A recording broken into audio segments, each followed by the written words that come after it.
Well, I think another company we looked at a while ago and earmarked and said we'll save that for later to come look at again is Crocs. And since we actually first looked at it, the stock has come down a lot more. And that begs the question of whether you see an opportunity with maybe the most loved and hated shoe brand in the world. Yeah, those are shoes that I don't even find that ugly. I know that you find them very ugly. But yeah, I had Crocs on my radar ever since the Q2 earnings because there was a huge sell off after they reported those. And it's obviously cheap. The metrics are kind of insane if you just look at them. There are a few companies in the space that have a margin profile anywhere close to it. Lululemon, one of our other portfolio holdings, is actually one of the few companies in fashion retail that has those margins. And you're getting paid if you buy Crocs basically the moment you enter the stock. I mean, it has an 18% free cash flow yield, and that's 18%. I think that's one of the highest that we ever looked for. And on top of that, they spent hundreds of millions on buybacks, which translate to a 16% buyback yield at the time. So just by buying the share, you're immediately getting paid for holding it. So on the surface, it really looks incredible. But I have one big problem. Actually, I have two big problems. And the first would be that it's still a fashion retail business. And I really don't like investing in that industry. We've made two exceptions with Lululemon and with Nike, but those companies are obviously far more established than Crocs is. And another issue with Crocs is that their sales are actually declining. And I'm generally not a fan, as most of you can imagine, of investing in businesses where the top line is just moving in the wrong direction. And I love cheap valuations, but the best opportunities are usually those where you have a strong business but a weak stock. And Crocs is actually struggling. I mean, it's been hit harder than many other brands, which suggests, at least to me, that this isn't just a weaker consumer environment. And that does give me some pause. And it's actually the reason why I did not immediately enter a position after the Q2 earnings drop, because I still felt like we should probably wait a bit and see how it plays out. However, and this makes me a bit more optimistic, that a 6% revenue decline last quarter, and that was mostly driven by the Hey Dude brand. So there's Crocs and then there's the Hey Dude brand, which is a company they acquired a couple of years ago. And that brand is not doing well. It was down about 20%. And while that's not great, obviously, I would still much rather have weakness coming from Hey Dude than from the core Crocs brand. I mean, the strength of the business is still the core brand itself. And if that part remains much more stable, I'm pretty happy with that. So even if Hey Dude never returns to meaningful growth, Crocs can still be a pretty good investment as long as the core brand grows, even at, let's say, a low single digit rate. And actually, it might help to just quickly walk through the valuation model I built back then for the episode. I mean, if I would now assume that Hey Dude keeps declining by, let's say, 10% a year, and the Crocs brand grows at just 2% in North America, which, by the way, it grew 17% or at a CAGR of 17% over the last 5 years. And then we're at maybe 9% for international growth, where, once again, they actually grew closer to a 25% CAGR over the last 5 years internationally. But then you end up with a fair value of about $78 per share. And that's pretty much where the stock is currently trading. And remind you, that's if Hey Dude basically gets cut in half over the next 5 years. So obviously, this still assumes some growth. So if Crocs just keeps declining and is not growing at all, this will not be a good investment. But the market is just not expecting a lot from this company right now.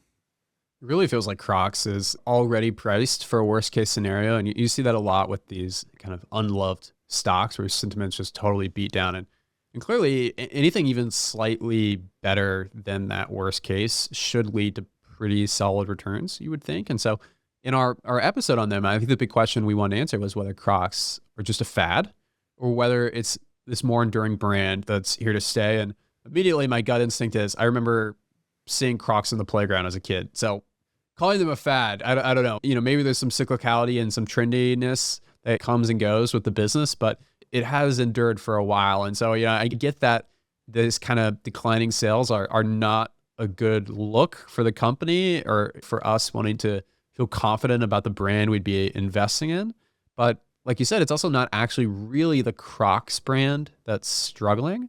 And volumes for them actually keep increasing steadily. And so the main pullback is spending on promotions to defend their margin profile, kind of in this weaker environment of consumer demand. And then also really because of the Hey Dudes brand being so weak.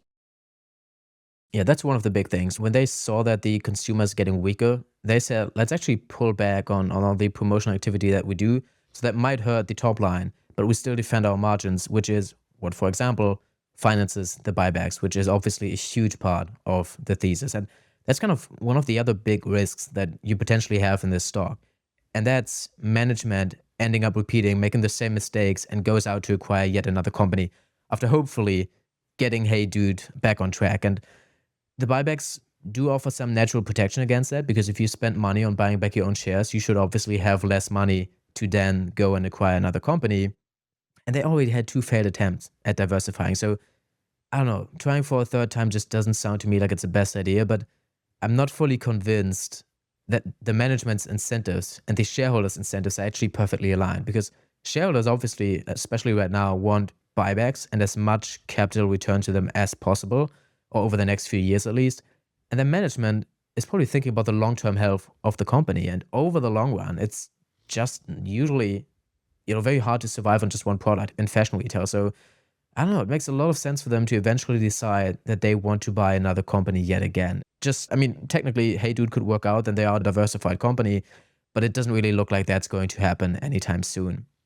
That said, I think it's a pretty encouraging sign that insiders have been buying shares in the open market recently. They have done that at prices around or in the mid to high 70s. That's where the stock is currently trading. And at the time of recording now, it's at $73. So technically even the low 70s. And to me, that's definitely a positive sign. And also, the CEO actually said in an interview that part of the reason for the Hey Dude acquisition was that investors wanted the brand to be more diversified. And I know it's kind of the opposite of what I just said before, but we should also keep in mind that this was at a time where the investors' will, when, the stock was basically pretty much way further up than it is today. And Crocs was still a growth story. Now, if we think about investing in it, it is basically a value play. But back then, you thought, okay, well, the Crocs brand is doing perfectly fine. Why not get another brand into the ecosystem and scale that up as well? So I think investors probably have changed their view on what's best for the company. And honestly, I mean, if management is saying that investors wanted this and that's why they're doing it, you can see that in a positive or a negative light. It would suggest that we will not see another diversification attempt anytime soon, which is obviously good. But it also makes me question whether management ever believed that the Hey Dude acquisition was even a good decision in the first place, or whether they just thought, this is what investors want, let's give it to them. And if that's the case, it sounds to me like a pretty weak management, which was, ready to spend billions on a deal they never really believed in the first place.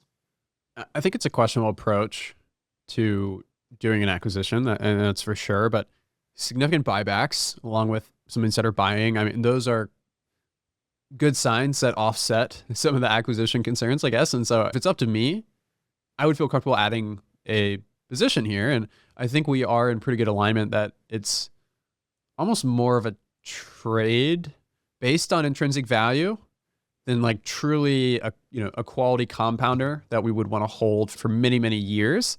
And therefore it's one of the riskier bets in the portfolio. And that would probably be an argument against going into it altogether. But if we can kind of size it as a 2 to 3% bet and know that, yeah, this is, I don't want to say rolling the dice on, but this is almost like a strategic gamble in a way of like, we feel like over the short to intermediate term, the risk reward is in our favor.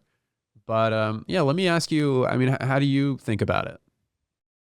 I totally agree. I mean, at $73, I think it's just a pretty asymmetric opportunity. And of course, we do not want to have a lot of trading positions in our portfolio in the long term. But I think oftentimes when you buy a stock that's pretty hurt, pretty low down, and you gotta have to just look at the situation and then assume, okay, is this an asymmetric opportunity where I'm willing to take this as a trade? And then if it works out, if both brands stabilize, I could totally see how this is a phenomenal company in 10 years' time. And if that's the case, we're never forced to sell out of our position just because the price increases. We can definitely hold it longer if we think that makes sense. But as you said, right now, I think it just makes a lot of sense to see it as a trade and then say, make it a 2.5% position.